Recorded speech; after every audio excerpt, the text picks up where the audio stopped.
the most for women entrepreneurs. I'm going to share my screen. I have some simple slides for you guys. So these are the 3 money blocks that I see, like I said, come up the most for women entrepreneurs, especially as they are stepping into becoming a boss of their business and really trying to move away from the role of employee. And I do have to say, I'm very lucky in that I actually I kind of learned about money blocks early in on my entrepreneur career, and as a result, I know that I have been able to overcome them more quickly, or just notice when they show up, and just be able to take my business to the next level. And I say that because I think that these money blocks are definitely impacting your business. No matter what, even when you're doing well, they continue to show up. As I hit a new level every year in my business, as my clients hit new levels, new things pop up, or old blocks come up in different ways. So it is really important that you guys kind of take notice of this and really start to become alert to sharing this. And if you guys have ever experienced any money blocks, I'd love to hear about them in the comments, or if there's a money block that you've currently been experiencing, or negative money story you've been telling yourself, please share in the comments, because other people will be able to identify it or connect with it. I know a big part of what's been able to help me overcome money blocks is that I actually, have open conversations about them with my friends, with my mastermind partners, with my business coach, and that really does help me identify it more quickly. So once again, don't forget, this is going to be a regular weekly, Wednesday workshop series at noon EST on Wednesdays. So you can sign up at NicoleLaloya.com/workshop to get on the list for that. And let's talk about what is a money block, right? And for you guys who are on, I'd love to hear in the comments, when you hear money block, what comes up for you? Like, what do you think about, or what do you identify as a money block? What I've seen as come up as money blocks, or what I feel is a good definition, is it's something that is preventing you from being able to hit that level of wealth and abundance that you deserve, and that is going to allow you to live the lifestyle that you desire, okay? So it might be negative thoughts, it might be old beliefs, right? It might be, they could be subconscious too. So it's really important to know that you have to be aware of these, and you have to dig a little deep to be able to clear these out and get them to the next level. Here are the 3 common money blocks that I have seen come up for entrepreneurs. And like I said, these are going to come up. You're going to notice patterns, right? There's definitely tons more of these, but these are going to come up again and again. Like, even as you're doing well, even as you break through it and get to something, achieve something, right? Get booked out, hit your income goal. Then when you set a new goal, they can come up again, right? So it's unfortunate, but like, they're never really gone. But, once you start noticing them, you can absolutely continue to see them, continue to work on them. So these are the 3 money blocks that we are going to cover. I'm not good enough, fear of failure, and lack mindset. And these are really huge.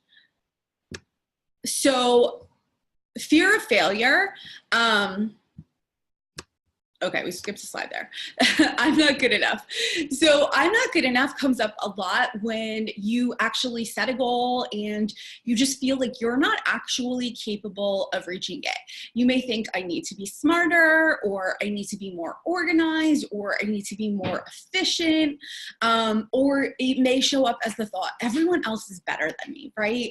Like, I know it happens, that whole comparison game where you're out there and you're looking at other businesses and you're thinking so many other people are so much further ahead than you, or have all these things that you don't have. Maybe they have resources.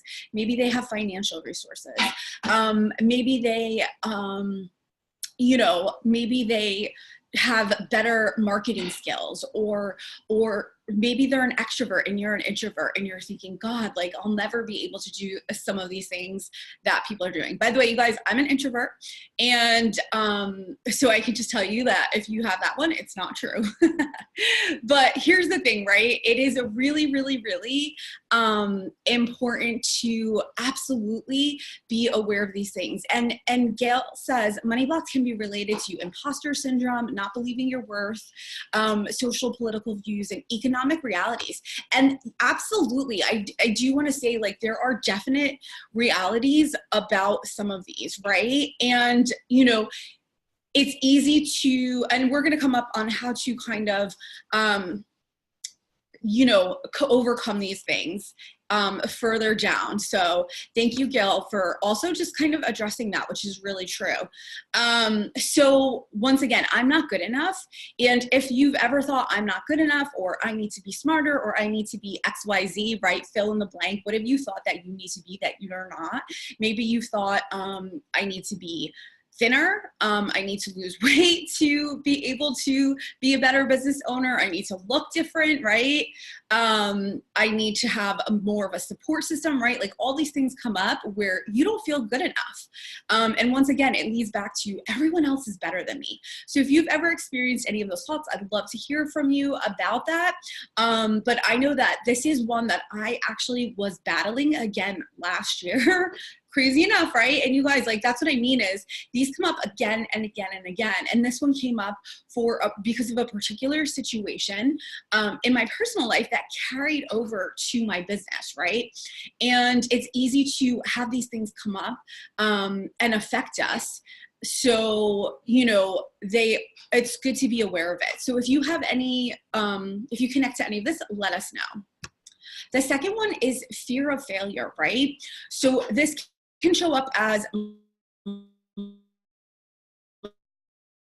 like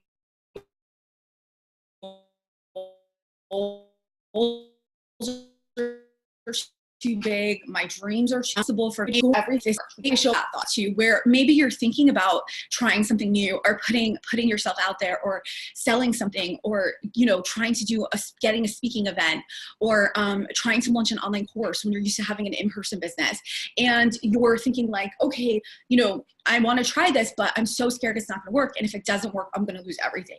And we kind of catastrophize that, right? I think fear of failure is one where we kind of like all of our thoughts are about things becoming a catastrophe, right? Like it's a catastrophe if this doesn't work. And that keeps us really in our comfort zone, in our safety zone, playing it safe. And that prevents growth for sure. And the other thing to fear of failure is like, you know, when we start thinking like, I'm aiming too big, right? Maybe you're thinking like, no one in my family has ever done this, or this is often associated with like a lot of shame, right? Like I know a lot of people who actually really present their businesses differently than they are because they're afraid people are, and they don't get the help they need, right? Because they don't want people in their business seeing how it really is. They don't want people to see the behind the scenes of the business because they're afraid they'll look like a failure, they're ashamed, things like that. So this is something to just really be aware of and to really start to pay attention to, right? Like, how is fear of failure preventing you from trying things? This may prevent you from putting out new opt-ins. This may prevent you from pitching yourself to be on people's podcasts. And I've seen so many of my clients really work on overcoming this and really get amazing opportunities, right? And knowing too, like starting to get used to that you're going to hear no's sometimes, and that's okay, right? You're absolutely going to go hear no's. So if you're on, I'd love to know, have you ever experienced fear of failure before we move into lack mindset? And lack mindset is another one that is very big. These are all, like I said, going to show up in different ways with different thoughts, with different negative beliefs, right? And lack mindset is one of the things that I see the most working with motivated women entrepreneurs who want to scale, right? They get clear on the dream, but there is that lack mindset around there's not enough customers, people aren't going to pay my rates, there's not enough clients out there, my audience isn't big enough, I'll never get a big enough audience because there's not enough people who are interested in this.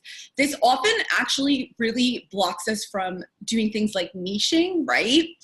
Where we don't choose a niche because we're afraid there's not enough people for the niche. So we stay really, really generalized, which then unfortunately ends up in a lot of people not realizing that we're out there and that we can support them. The other thing lack mindset does is it makes us not invest in ourselves, right? It's like, why would I invest any time in this project? You know, why would I invest any time in this new course I'm launching or new group I'm running? Or why would I even invest time in this business idea? Because it's not going to work out there, you know, and you already have that kind of feeling like nobody's going to want it. Nobody's going to be interested. Nobody likes you. Nobody likes your stuff. And it makes you not only not invest time into your ideas, right? Which means like you're not really putting enough effort into it. You're not giving 100%. And then you kind of do sort of live out that self-fulfilling prophecy where nobody then buys your stuff, right? Nobody signs up, and that like fear of failure. So fear of failure and lack mindset can totally go hand in hand. This may also prevent you from investing in your business, right? Where maybe you're thinking about joining a mastermind, or maybe you're thinking about signing up with a coach, and it's like, I'm afraid to invest money in this. Because I'm not sure if it's going to work out, and I don't want to lose my money, and I don't have enough money, and I'm never going to be able to make enough money, and all of those things, you know. And that can really be said about anything that you really invest in your business, even like lower investments, you know, where you feel like, oh gosh, like I'm so scared this is not going to work out. I'm so scared that this is not going to not gonna happen, right? Like, I don't know, and you don't have enough trust in your vision or your dreams for your business, so you don't take the steps to invest and get the support you need or get the tools that you need, right? To grow things. So for those of you who are on, I see there's a few of you on, I'd love to know from the three that we've talked about, lack mindset, fear of failure, and I'm not good enough, which one has sort of blocked you in the past or is currently blocking you in your business? I'd love to hear about that. And also, you know, I think that really noticing that some of your thoughts, some of your fears, some of your negative thoughts and fears often can result in, they can switch back and forth, right? Or maybe you're like seeing them in like several, oh, sorry guys, several of these categories. Someone dropped a question. So someone said all three, right? So yeah, like I think that's really common. Thank you so much for saying that. But all three definitely show up, definitely do get in our way for things. And definitely continue to block us, right? So, you know, these are things that, once again, they're gonna like look different, right? When I first started my business, I was just worried about replacing my income at my job, right? And I was like, am I gonna ever, I'm a social worker, so I never made much money. And I do guys have to kind of disclaim that as a social worker, my training was as a social worker. And unfortunately, we got a lot of negative money training. So, you know, we got a lot of training where we were basically told like we were never gonna make more money. And, you know, we were told that it wasn't good to make money. We were kind of taught it wasn't good to make money. It wasn't, you know, like you're not really helping people if you make money. So a lot of like kind of beliefs like that came up. came up for me as I was really working on my business and doing that. And I really felt like I would be lucky if I ever made $50,000 in my business, right? Where that was really like the first block I had to overcome, because truthfully, as a business owner living where I live outside New York City, as a single business owner who has to support myself and pay for insurance and stuff, $60,000 truthfully wouldn't be enough to do that. And first I had to kind of overcome the mindset of I can replace my income, right? And I did replace the income, but then I had to kind of replace the mindset where it was like, I can make enough money to have a good quality of life, which truthfully at a job, I really never was having a great quality of life. And I had no control over the amount of money I could make, right? And it did become very lack mindset, and so really watch where some of your beliefs are coming from, right? So that's one of the ways to overcome this. Notice beliefs about people with money and family stories, right? So for me, I got a lot of negative beliefs about people with money, right? People with money are selfish. People with money are just out for themselves. They don't help others. And also just like kind of notice your family stories around money too. So how does your family feel about money? What do they say about money, right? For me, just coming from, a lower middle class, blue collar family, there was no models of people who had businesses or had great wealth, right? Everybody just went to their job and made the amount of money and got, their benefits, and that was it. There was no extra income streams. There was no potential for more.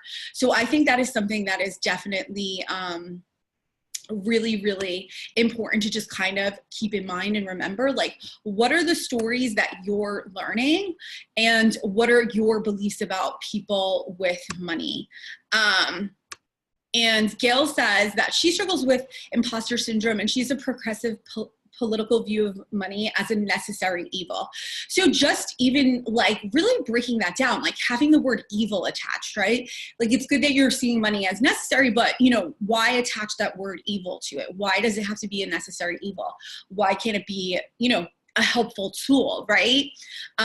This comes from Gail growing up in the nonprofit world and growing up in peace and love era in the 70s. And I think that's really important to just kind of look at, right? Like, even in terms of investments, does your family like save every dollar? Or do they make investments, right? Do they make investments? And do they talk about growing your savings, right? So these are all things that we can truly work on and start to notice in order to change them, right? Notice it like, I had one of my clients who was like, I just noticed this like money story popping up again. And it's like something that we had worked on and cleared. And sometimes it just kind of like unconsciously digs its way back in, right? Or you find a different layer of that onion or a deeper root, right? And she said that over the holidays, she was spending time with family and, she was like, oh, like these people are nice. Or those people, these people aren't that nice considering how much money they have or something like that. So once again, she attached like people's level of niceness, being attached to money, right? Or like money can't buy you happiness, right? So we kind of like get all these stories and negative beliefs that we say to ourselves. So it's really important, one, to notice them, right? Just notice the automatic thoughts and stories and things. I know for me, like a lot has shifted since I've done money work in that, when I'm spending time with my family, when their negative money stories come up, I kind of like sometimes just ignore it. Whereas before I would like take it in and let it sit with me. So I either ignore it or sometimes I say something about it. I point it out to them. And I point it out to them knowing that it's not in my control to change it, right? So I have to let go of any attachment to like if they're going to change it or not if I point it out to them. But the truth is I do point it out. I've started pointing it out. And that's made an amazing difference with my family in that they've started to notice their things too. And I don't make a big deal about it. Or I try not to, but I just kind of casually pointed out, like, why would you say that? Or, why wouldn't you treat yourself to this, right? Like to my mom or, to my mom, like she doesn't treat herself to a lot of things. It's like a big deal. So it's like, why wouldn't you treat yourself? Why don't you deserve that? this isn't something expensive. You know what I mean? And I know just growing up, there was always like, it was like a big sense of pride with her. Like, oh, your dad made me get that to treat myself. Like she didn't want to own that she wanted something or wanted to treat herself. Right. So that makes it hard. That has made it hard for me. That was my model, to spend a little excess on something or spend, you know, buy something I don't need. Right. So just really notice how those stories start to come up in the beliefs from people, beliefs about people with money and family stories, right? And then the other way to overcome these things is when you get a negative thought, right? When you get that negative thought, everyone else is better than me, right? When that pops up, examine the evidence. My clients must be so tired of hearing me say this to them sometimes, but I'm like, let's examine the evidence, right? Everyone else is better than me. How is that true, right? This person that you're comparing yourself to has been in business 5 years longer than you. So of course they have more people, or of course they have a bigger audience, or of course, you know, it's easier for them to get sales, or they know more people, or they're out there, right? And really examine, it's not about you not being good enough. It's just that you guys aren't in the same place right now. So how is that even a comparison, right? Or maybe you're not really looking at your results. Like you're not, you know, tracking your audience size or tracking your income or things like that, or putting yourself out there. So really examine the evidence. Same thing with I'm going to lose everything if this doesn't work, which is like a huge one, right? Like this doesn't work out, I'm going to lose everything. Examine the evidence. Are you going to lose everything? Are you going to lose your house? How much savings do you have? How much income do you have lined up? Are there other income opportunities? Are there other jobs, right? Is it really going to not work? So like things like that, really start to examine the evidence. And then the other strategy that I love is rewriting the story. Okay. So rewriting the story allows you to change things, right? And you can do this different ways, right? When you catch yourself in the midst of a negative thought, right? When you're working on something, or you know you have to reach out to people, right? Like rewrite that story. Like when you say like nobody, you know, none of these clients are going to sign up with me, everyone's going to say no. Rewrite that story and say, you know, I'm going to reach out to a bunch of people. I may hear some no's and I will hear some yeses, right? Really start to change that, shift that. And don't try to change it like 180, like don't try to do a 180, right? Start to shift into smaller changes in the story, right? So rather than like, you know, everybody's going to say no, start to say like, I will get some no's, which let's be real, we all hear no's at times. So that is part of the reality, but not everyone says no, right? So focus on the part where people are going to say yes. If I ask enough people, people will say yes, right? Other people, and like find the evidence too, right? Other people have booked out businesses. Other people have really lots of successful multiple income streams. It is possible for this to happen, right? I can make this happen. And I'd love to hear from you guys below, you know, which of these things works for you? Or which have you tried? Have you tried any of these, and which works for you? And it's really about being mindful and conscious and pulling yourself out of that negative spiral. Some of you guys may know I'm a former therapist, and I focused a lot on stress management when I was a therapist, and negative self-worth and things like that, and helping my clients like overcome that. And I always said, like, watch that spiral, right? Where you get that one little negative thought and it turns into this whole dramatic story about how bad everything is. And you're like living it out, you know, just sitting on your couch, you're just living it out, this horrible negative story about everything bad that's going to happen to you. And you're like exhausted and upset, and you have high blood pressure, and it's all just like a story in your head because you just went through this negative spiral, right? So rewrite that story and allow yourself to get excited and feel it in your body instead of feeling that stress and drain and negative energy. Allow yourself to feel the positive energy. Allow yourself to feel excited about the steps that you have to take to grow your business and the steps that you're going to take and things that have happened, and remind yourself of your wins, you know. And what I used to do when I was at a point in my business when maybe I didn't have some of the business wins that I wanted, right? I would use other people's wins that I heard, right? So, you know, many of my clients are increasing their rates, and getting yeses, right? So I would, you know, if you are thinking about raising your rates and that's been a struggle for you, like, no, like other people are raising their rates and they're getting yeses. So why wouldn't you? Once again, what's the evidence that you wouldn't get it, right? That it wouldn't happen for you. So rewriting the story in your head, but also journal it out, write it out. You know what I mean? If you are someone that is visual or needs that physical piece of it, write out the story, write out the new story, write out all the great things that are going to happen. Use affirmations. Goal planning and action steps. Okay, this is also really important, right? Because a lot of times people say, I have a big dream and I don't want to set big goals, right? Somebody said this in my Facebook group yesterday. If you guys aren't in my Facebook group, come join us. It's the Unstoppable Business Community with Nicole Laloya on Facebook. And you could go join us at nicolelaloya.com/community. But somebody was saying like, she sort of started to imagine, what if she paid off her school loans in this 1 year, right? And suddenly the dream felt too big, the goal felt too big, she froze, right? So I think the thing is, there is a piece of it, right, where you got to stretch yourself. It may not seem realistic, but if it's like something that where you're trying to go from $0 to $1 million overnight, like that's not going to work, right? That's going to be too hard. And then you're just going to kind of paralyze yourself and not do anything. But if you're trying to go from, once again, $0 to $60,000, right? Then really set out the goal plan and the action steps. If you're trying to go from, you know, some of my clients go from $50,000, $60,000 to $150,000. And that's because, once again, once you get income going and flow, you can make more investments, you can get more support, and you can do things like that, right?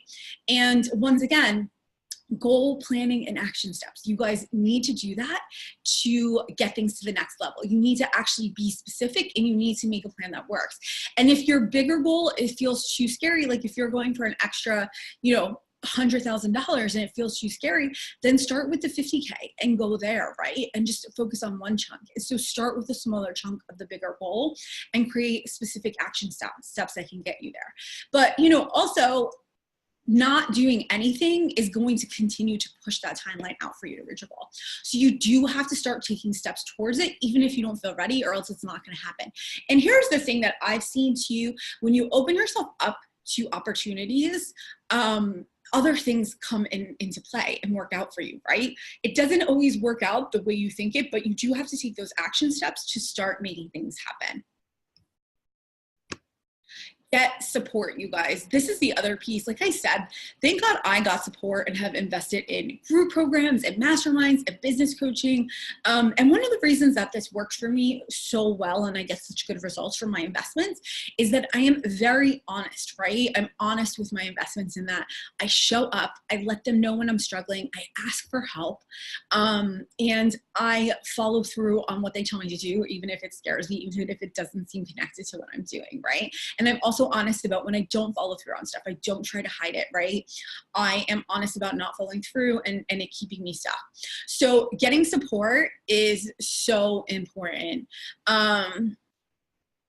You know, just letting other people know like you're working on this and making sure that you're with other people who are also motivated with the same things. Like every year that my business grows, sometimes I lose some friends or I just don't stay as close to them because they are not willing to put in the work or address their blocks the way I am. And it's very easy for me to get stuck as a result of my support system if they're not as motivated or supportive or helpful. I'm not saying they have to be there all the time. We all be at the same level all the time because we all have our different kind of, you know, struggles at different times, which is good. So people could support each other at different times, but they do have to have a similar level of motivation and effort as you guys.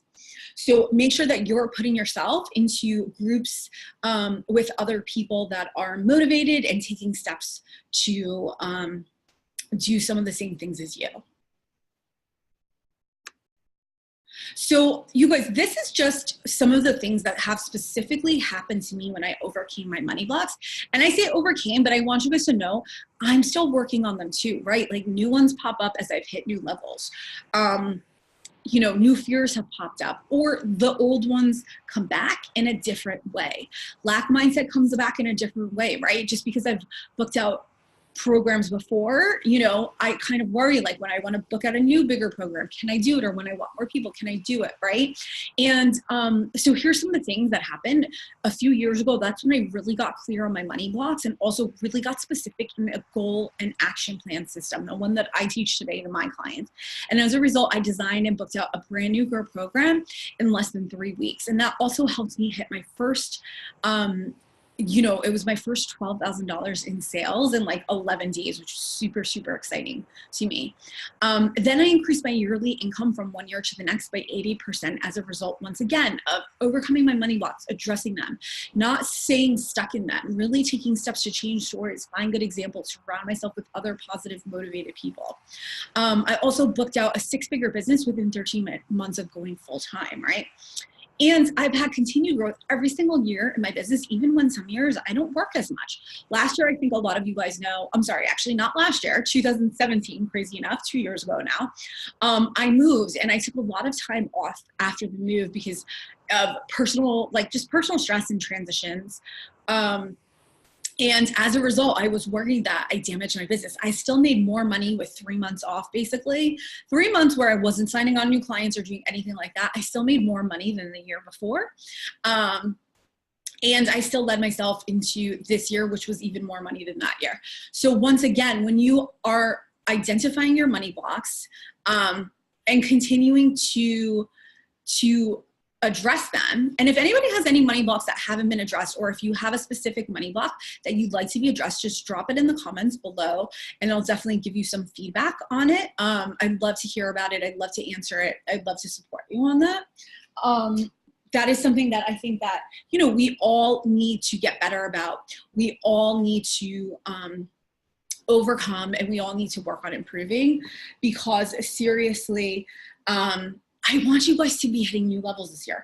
I want you to be hitting those income goals. I want you to be surpassing 6 figures. I want you to be surpassing multiple 6 figures. I want you to have the income to get support in whatever you need, right? I want you to be able to make those investments, whether it is an assistant or a coach or things like that. These are all things that I want to happen for you. And I know can happen because they happen to me and they happen to my clients all the time. These are just my results of money blocks, but I've had clients who have had huge growth and in terms of coming to dealing with their money blocks and overcoming them. And it's really helpful to, once again, get support and overcome this, right? This is your time to do that, right? Let me just pull up, somebody just sent me a money block. So Jamie just said that she has a fear of investing in her business, right? And not seeing a return, even though every time she's invested in her business, it's worked out. And at least that's what I think it says. I can't see the rest of the comment. But I have to tell you guys, that is absolutely something that has happened to me as well, right? So I've continued to make investments every year. And I think, like I told you guys, last year, when I took that break in my business, I was scared to invest, right? I was scared. I needed help because I was all over the place. I was taking that break and I knew I needed structure to get back on track. But once again, going to that next level, I was fearful of making an investment too. And thank God I did, because once again, you know, support helps you get to your goals so much quicker. But I knew I didn't want to keep doing it on my own, so I did make that investment. And once again, like there are so many ways to get support to overcome your goals. And I actually have opened up some space for income breakthrough calls, complimentary income breakthrough calls, where you can book in at NicoleDeloy.com/consult, and we'll really identify what are your business goals, and we'll talk about how you can make them happen. And, you know, we'll make sure that you have a structure and system in place to make it happen. And if we can also talk about us working together long-term to make that happen. So this is a complimentary call, and I really recommend you grab one. I don't do these often, but I really want to help more women. I had so many women who had so much success last year in their business growth. And I have to tell you guys, really overcoming these money blocks is so helpful. In fact, one of the members in my new group program, The Accelerator, last week she set her first goal and she reached it that first week. And it is because she is absolutely taking the steps to overcome her money blocks, right? And the truth is that she was setting goals kind of small, right? She's protecting herself because of that fear of failure. And now she can set bigger income goals for herself. And she can do that, right? So once again, these calls are for you. If we haven't worked together before and you are struggling with your income, struggling with how to overcome things, just go and grab one at NicoleDeloy.com consult, and we will talk about how to create a plan for you to overcome your income blocks and things like that. I'm really excited about it. And thank you so much, you guys, for being part of my new Wednesday workshop. Next week, we are going to go into how to be more visible, how to not stay invisible. And a lot of that is going to be about how to overcome imposter syndrome. So once again, make sure you're on the list at NicoleDeloy.com/workshop to get up-to-date information on these trainings. And as a result, and also grab your income breakthrough call at NicoleDeloy.com/consult, and we will create a plan for you to hit your income goals. And really, if you have like a money block that you didn't want to address on here, you didn't feel comfortable, I totally understand. Maybe it's something specific. Just send it, book the call and we can kind of talk about it. All right. Looking forward to seeing you guys next week. Have a great week and I will talk to you guys soon.